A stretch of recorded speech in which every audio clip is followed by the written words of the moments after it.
Hey guys, Weeby Newz here, and today we are back with yet another video. And today I am super excited, but also kind of nervous because we are doing the Super Danganronpa Another 2 Wheel of Fate. There's so many like potentially cursed ideas, like Kanade protagonist. God, if we get fucking Kanade as the protagonist, I think I'll just combust, honestly. I think I'll just explode. So this is the 6th time I've made a Wheel of Fate video. So I assume most of you guys kind of know what the trend is at this point. But if you're not familiar with it, I'll put up the summary on the screen so you can pause and read that if you want to. So for this one too, like my Danganronpa Another one, I'm planning on doing a protagonist and then also the rival and the support. I didn't really do much with the rival and support in that wheel, but you know, it was nice that they were there. There was some pretty art that was made that was inspired by them, so I appreciated that. So I was like, screw it, I'll go ahead and do that again. But yeah, without further ado, let's go ahead and get right into the video. So first up, we have the protagonist. Oh my god, I'm so nervous. Who's it gonna be? Oh my god, Shinji? Wholesome protagonist! Oh my god! Oh, I love Shinji! Aww. Hopefully he can live through this one. Hopefully? God, please, Shinji, please.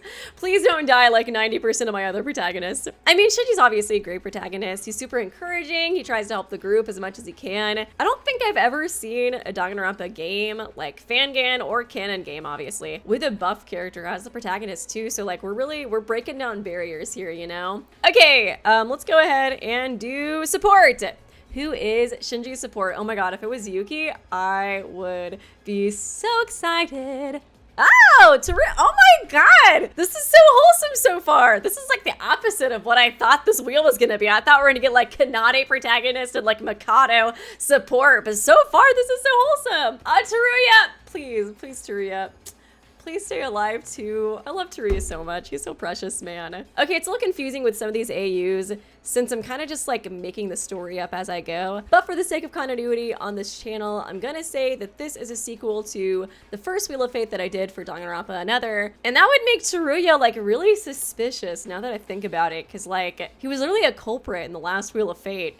So if this was like a sequel to that game, you as the player would be like, wait, what the fuck? Didn't this guy die? I don't know how I can possibly make it make sense, but I do like the idea that like you just see Teruya with like no context explained and all of a sudden he's like your support character. But in the last game you played, he was literally executed like right before your very eyes. I'm not sure yet if they're gonna be like in some kind of alternate reality or if they're gonna be in the real world. I think regardless, they're all gonna think they're the age that they thought they were during the actual game. So they're all gonna think they're teenagers and Teruya's gonna be like the one weird adult that's included in this game. So obviously they're all gonna be very suspicious of him. Like they're literally gonna be like, why is there this old man in the game with us? Aren't we all like 16 or something?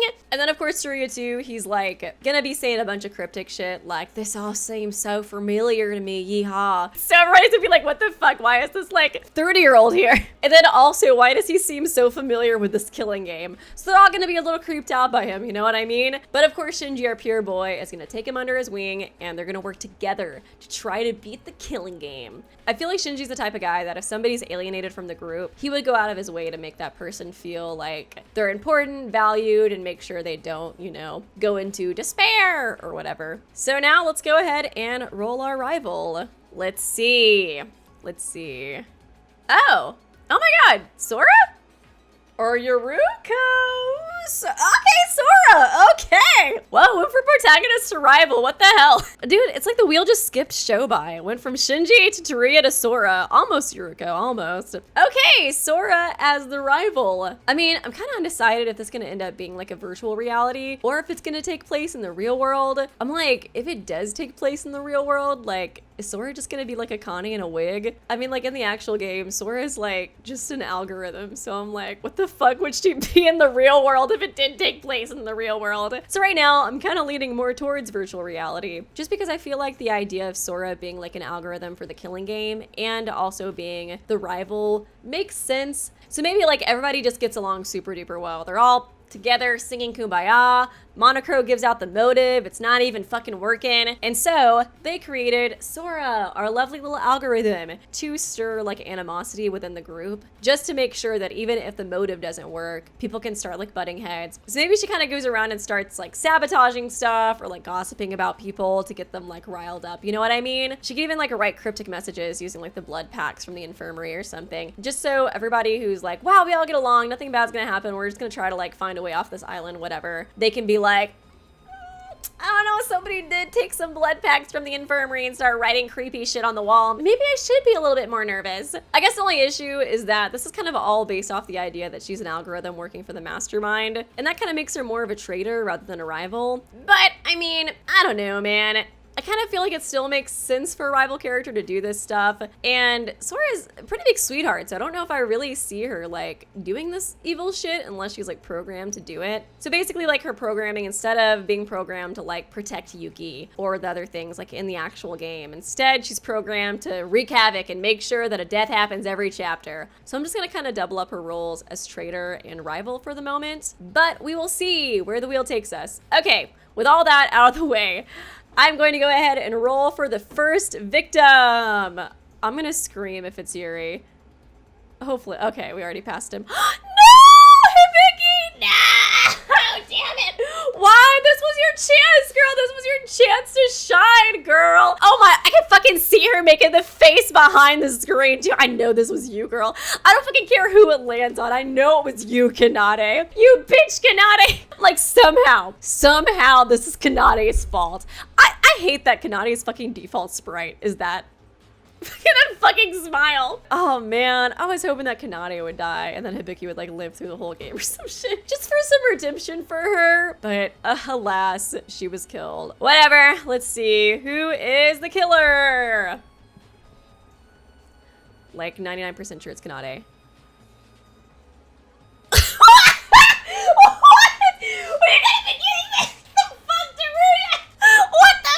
No fucking way, dude. No fucking way. Teruya! Why?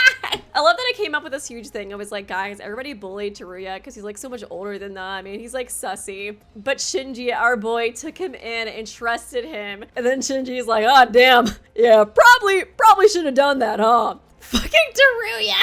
Okay, well, our support's dead. Slay, I guess. Literally. Can you imagine how absolutely apeshit Kanade would go if somebody else killed Hibiki before she got the chance to? I can't even imagine that, dude. She would be so pissed off. Shinji wouldn't even have to do anything during the trial. Kanade would be like, I fucking know who it is. It's that fucking green Teletubby over there. Slay him, Monokuma. She would be so fucking pissed. Man, I kind of hope Kanade is a killer because I feel like I have such a good motivation for her, like for a future trial, because since she can already get revenge on Teruya through the execution, I'm sure the next step for her would just be killing maybe like whoever she felt was like the most responsible for putting Hibiki in like a dangerous situation. And then of course she'd want us all to get it wrong because then she can kill all of us because we're probably responsible too somehow because of reasons. Also, I think she just likes slaying. I think she just enjoys it. Anyways, getting back to our actual culprit for this chapter, which is Teruya. Okay, so the way I see this going down is that everybody just like loves each other. They all get along like super duper well. Besides Teruya, like I mentioned at the beginning of the video, they all kind of are wary of him, but he's the only person that really is being outcasted. And of course, Shinji, our protagonist, is trying to make him feel welcome in the group since everybody else loves each other. But Teruya, he's just kind of off, you know what I mean? Like there's just something not right about him.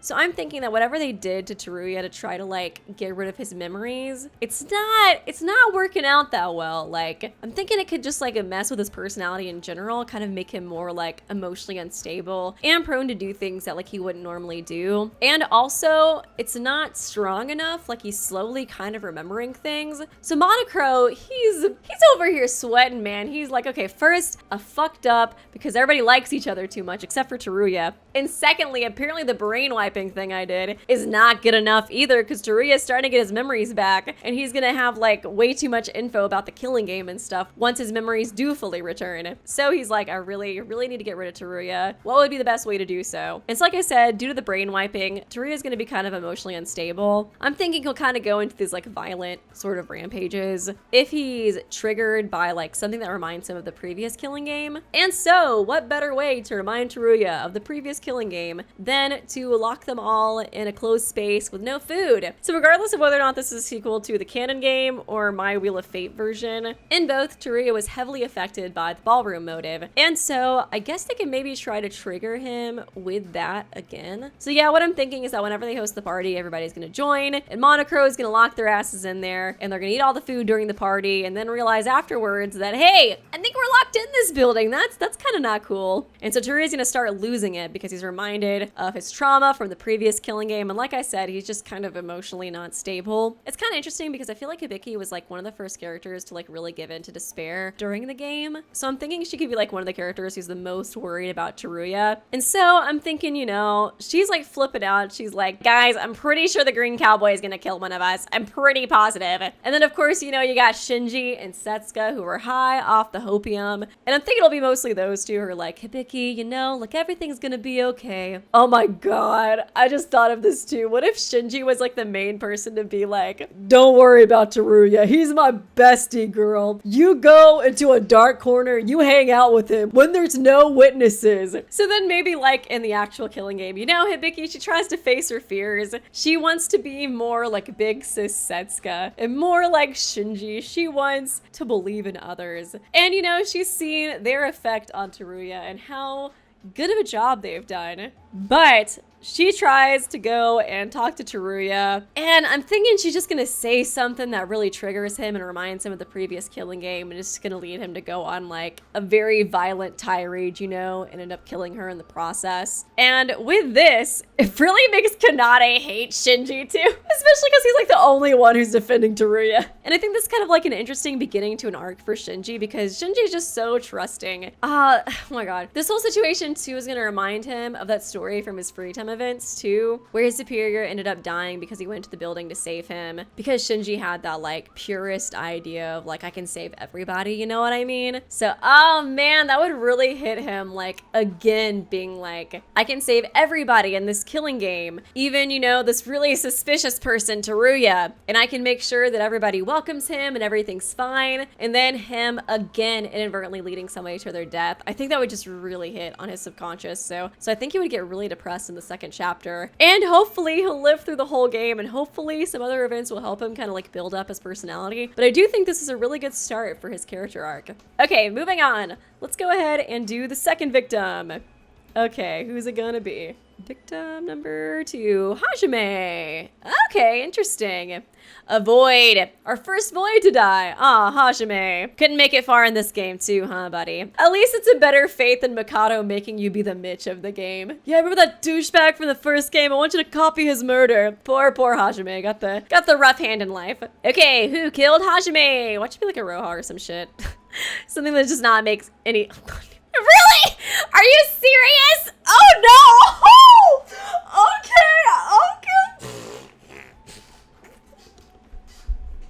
Like I said, your girl's gonna be pissed after chapter 1. I could not fucking wait. I was like, God, it really gives her such a good motivation to be a killer, but how long would she be able to realistically wait to try to fucking kill everybody after Hibiki dies? I mean, we don't need a motive for this chapter. Let's be real. Kanade, she's ready to go. Homegirl has been born to do this. And especially since Hibiki's gone, you know, she wants to murder us all. I'm sure she's gonna blame the whole group for her sister's death and for like taking that away from her, you know what I mean? Because that's Kanade's dream, to kill Hibiki. And so she's going to be super pissed. And I would think that she would target whoever she feels to be like the second most responsible for Hibiki's death. Because of that, and like based off the backstory that I made for the last one, you'd think it'd be Shinji or Setsuka, because they were the ones who told Hibiki like, yeah, don't worry about Teruya, he's a good guy. Kanade, of course she hates them. She's gonna hate them no matter what. But maybe she hates Hajime more because maybe like Hajime was just like closer to the actual murder scene itself. So maybe like during the last trial, Hajime becomes like one of the main suspects to have killed Hibiki because he just so happened to be like sleeping in the room next door or like outside in the hallway or something like that. But he didn't hear what was going on. And so Kanade feels like he's the one who should have protected Hibiki and made sure that she didn't die. I'm thinking Hajime's backstory could be kind of similar to the same one that he has in the game, which is that he has declining health. Since he's not going to be a void in this one, I'm I'm not gonna really fool around with like the ultimate luck thing. I'm just gonna say that growing up, he got really ill. And so maybe he first got ill when he was like 5 years old. And they were able to fight it after, you know, extremely expensive hospital bills. But unfortunately, it came back up again when he was like 7. And then he had to go through the same treatment all over again. And then again when he was like 10 or something like that. And so now Hajime lives his life as healthy as he possibly can because he's just so terrified of getting sick again. So in the game, Hajime had issues with his eyes and sight, and it was implied that that was the reason why he wore sunglasses all the time. And so I'm thinking in this one, he has struggles with hearing, so maybe he's like deaf in one ear. So I'm thinking that as he was like nearby that murder scene, it was the deaf ear that was facing towards it, and so he couldn't really hear it very well. Shinji's arc in the second chapter too, he'd be super depressed, but maybe, I don't know, I'm gonna say Setsuka's the new support, because she's such a freaking sweetheart, dude. I could see her trying to encourage him and make sure that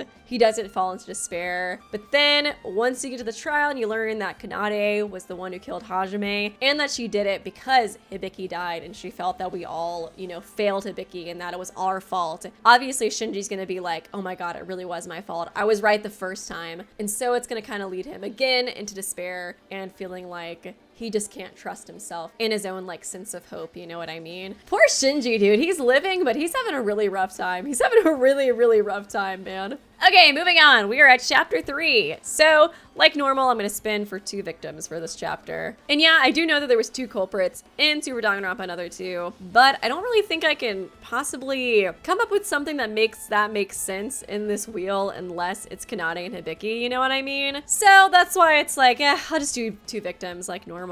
Let's go ahead and do it. Okay, victim 1. Oh my, Sora, what the fuck? Okay, girl. Okay, girl. We're just getting rid of our support, our rival. Who do we have no one left. Cool. Just die, Sora. I don't care. Just abandon your girlfriend, Yuruko. Fine. See if I cry about it. I will. I guess that kind of totally gets rid of the idea of Sora being an algorithm. Or maybe with the program just like collapse. Because in the actual game, you know, Aroha tried to kill Sora and she just couldn't die because she was an algorithm. Maybe Monokura just like forgot to turn off the no Sora dying rule. It's like, oh shit. Oh fuck, I forgot to turn that off to make sure she doesn't die. Damn it. I knew I was forgetting something. I don't fucking know, dude. Okay, second victim. Who dies along with Sora? Oh my god, it's gonna be like Yuruko. That'd be so... Is it really? Oh no, Yuki! No, man. Aw, little Yuki Dookily. What did he ever do to you? Look at him. Look at the little scrunkly, man. He's so adorable. I just love Yuki so much, man. He just got the shit end of life in like every aspect. I just want to protect him. Okay, so Sora and Yuki are dead. I don't know who would target them. Maybe Mikado? I don't fucking know. Okay, let's go ahead and do the culprit. Who killed Sora and Yuki? Oh, man.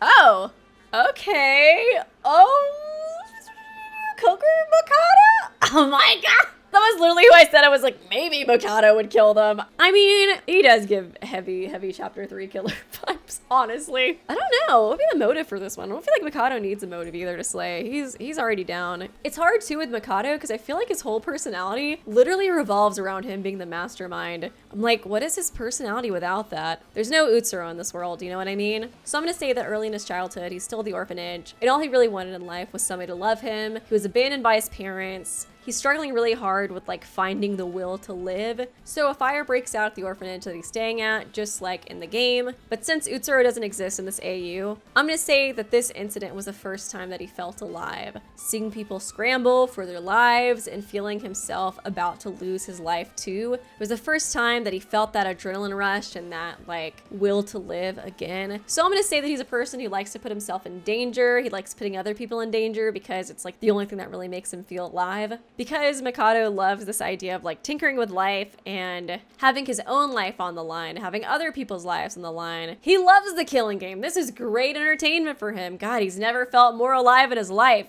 And what better way to feel alive than to be a culprit himself? He can kill, he can watch everybody in the trial trying to figure him out. He's a smart dude too, so he'll come up with a good plan to keep them on their toes as well. As for why he targets Yuki and Sora, maybe the killing game's at like a standstill, so Sora is about to kill somebody, you know, because she's she's working with Monocro. But Mikado kind of catches on to it and he's like, no, Sora, it's my turn to kill. I could see with this like new kind of backstory that I'm giving him, he could feel more like enthralled and alive when he sees a person dying who like really is innocent and loves life, you know? Somebody like Yuki. I think Yuki could have been the initial person that he wanted to target in the first place. He just so happened to also target Sora because he found out that Sora was planning on killing somebody else. Sora was probably planning on killing Shinji, let's be honest. Let's be real honest. And with that out of the way, we are now on chapter 4. Oh god, Shinji. The buff character, this is your time to go. It's literally your turn to die. Let's hope that Shinji doesn't die, but we'll see, we'll see. It's not looking too good for him considering we've lost our rival and our support so far. Okay, chapter 4 victim, let's go. Okay, past him. Yuri or Emma? Oh my god, Emma! I was like, god, you barely escaped death there, Yuri. Holy crap. It's just because he's so short. That's why it went right above his head and right to Emma. Oh man, okay, interesting. Emma has died. Let us see who is our chapter 4 culprit. Oh gosh, let's find out.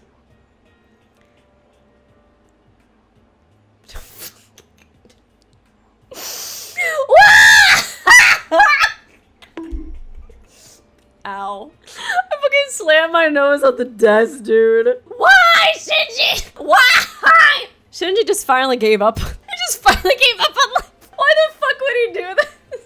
Fuck you, Shinji. Why? Why, dude? Why can't you survive one simulation? Just one. God damn it. Okay, yay. I'm dead on the inside. Okay, before I figure out why Shinji even did this, I'm just gonna find out who the new protag is. Okay, who's the new protagonist?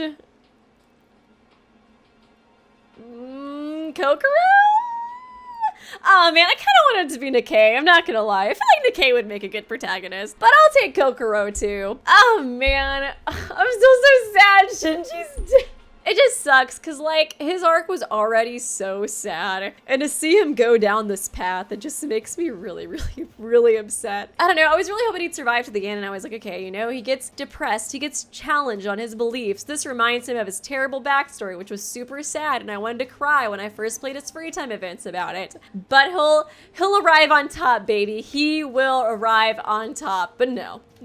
He just decides to slay. He's like, fuck it, I can't do this shit anymore. This hopium's bullshit. I'm just gonna slay. I don't know, man. I can't imagine Shinji being like that in reality. So I'm just gonna say that maybe Emma was finally ready to kill and that he decided to protect somebody in order to stop that from happening. I'll say he was protecting Setsuka because I think that makes the most sense, like story-wise. So Emma decided to target Setsuka and kill her. Why? I don't know. She's having a bad day or something, okay? She's sick of the hopium that Setsuka's spilling too. She's like, girl, just stop. Stop it. Get some help. And so she decides to kill Setsuka. But, you know, Setsuka's the only person that's been keeping Shinji sane, so he decides to protect Setsuka with his life. I think this ending fits with Shinji's arc, since at first he had this very juvenile sense of hope, and he believed he could save everybody with passion alone. But here and now he comes to terms with the fact that he can't save everybody, especially not people who are willing to murder like Emma. So he decides to kill her in order to save the person that's most important to him, this being Setsuka. So with these actions, he's stating, I can't save everybody, but I can save the person I care about most. Switching to Kokoro as a protagonist after Shinji is interesting to me since, although she's really brilliant at recognizing emotions, she has a very difficult time understanding them on a human level. This is opposite to Shinji, who is such an empathetic person. So I'm thinking that maybe once she sees during the trial how much Shinji and Setsuka care for each other, it's the first time in her life that she's ever been able to truly sympathize with another person and understand emotions. And after this, she decides to approach Setsuka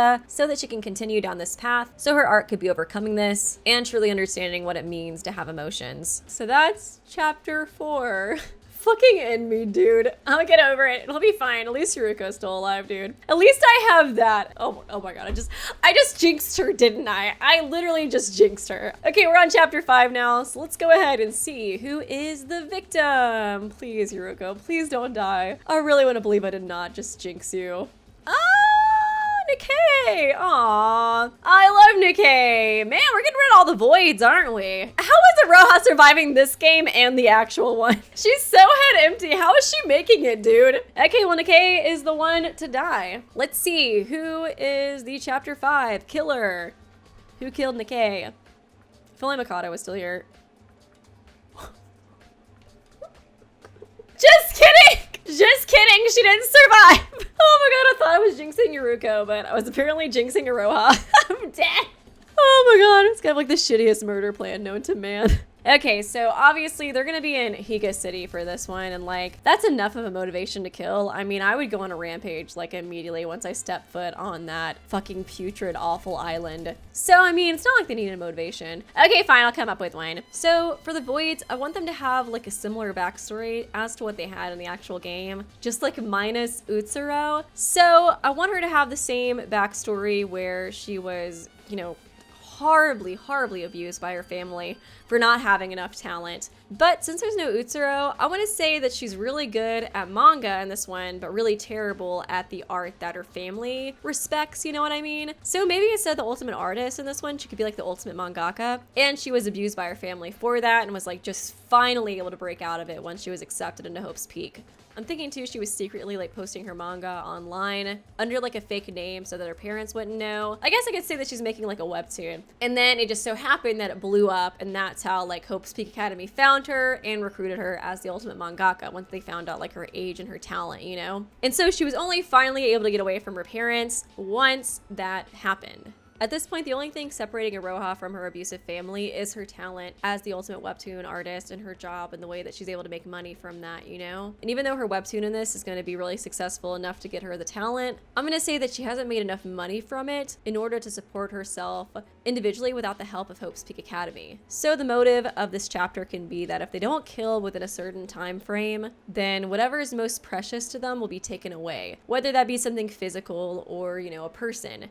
So I'm thinking that what could be taken away from Aroha would be her platform. So like the website that hosts her webtoon and her accounts online. I mean, if I had a family like that and all I had to separate myself from that was like my YouTube channel, if somebody said they were gonna take that away, I would be freaking the fuck out. And if it's taken away from her, her options are to be homeless or go back home. Obviously she doesn't want to go back home. Her parents are horrible and abusive. And I'm sure if she did go back home, they would monitor the shit out of her to make sure she's not drawing manga anymore or trying to post on Webtoon because they still don't respect it. So once she sees that the motive is threatening her freedom, she decides to take action and kill someone. And I think it honestly does fit her personality because Aroha is a pretty selfish character, like I mentioned before. So I think she would be willing to do this as long as it was threatening like her livelihood, you know what I mean? And even if her fear of having to go back to them isn't necessarily rational, I think the idea of having her freedom taken away would be so scary and jarring that she'd be willing to kill. As for why she targets Nikkei, I'm gonna honestly say it's just because he's an easier target than some of the other characters. Because if you look at their like stat sheets that Newz made, Nikkei's not very strong. So I think he might be one of the few characters that she can actually like have a chance of killing, you know what I mean? It'd be kind of funny too if she actually like plans on targeting Yuri first because she's like, oh, he's small, just like me. But then she sees his like fucking six-pack abs and she's like, oh, never mind. He would totally wreck me in a fight. So I'm gonna go with that. Okay, well that was chapter 5. So let's go ahead and see who is the mastermind. I'm trying to look at these. I'm like, God, Yuri is a mastermind, but he would never kill the beautiful women. Maybe he just got like rejected and he got like blackpilled. He gets like dumped once and he just goes off the deep end and joins like an incel Reddit forum. Who is the mastermind? Oh man. Let's see.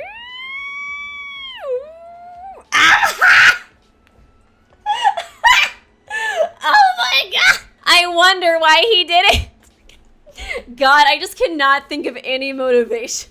Just none whatsoever as to why our precious bean Shobai would do such a thing. So I'm thinking, you know, obviously Shobai's biggest motivator is gonna be money, but I don't just want to leave it at that, you know? I want to give him slightly more of an interesting backstory than that. So I'm gonna say that he's still a hitman in this universe. All these people in the killing game were people that he needed to kill due to his job, but he thought, hey, like, why not make some extra money off of this? Come on, baby. So he decided to put put together this killing game as an investment. So I'm thinking basically this is gonna be like an online show that he's hosting on like the dark web, and he's gonna have people like bet on it and stuff so he can make even more money. It'd be kind of interesting for everybody to see, like, you know, who is having bets placed on them and stuff like that. Oh, you know, too, it'd be kind of funny if Shobai was trying to like rig the murders as well. So maybe like each chapter, the viewers bet on who they think the culprit, victim, etc. will be. So Shobai and Sora, our lovely algorithm/rival, try to rig the results in order to maximize Shobai's profits. I think that'd be kind of interesting reveal to add on to this too. That would really make the underworld people not very happy. Honestly, this whole setup could kind of set up to another game too. Cause like the first thought that comes to mind is like, why would somebody want like all the ultimate students to be killed? You know what I mean? I guess it would have to be somebody with like a really big vendetta against Hope's Peak Academy. So that could be like his client, you know what I mean? I guess if you want to make it interesting too, you could always say that a client is a part of the group. If that's the case, should I spin for a client? Because I think that'd be kind of more interesting too if the client was like among the group. Because I mean, Shobai just does everything for money, you know? He's not a real mastermind. Who's the client? Who's the client that hired Shobai to do this?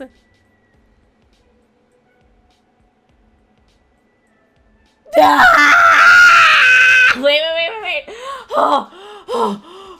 I was regretting so hard spinning the wheel when I was about to land on Yuruka. I was like, Jesus, no.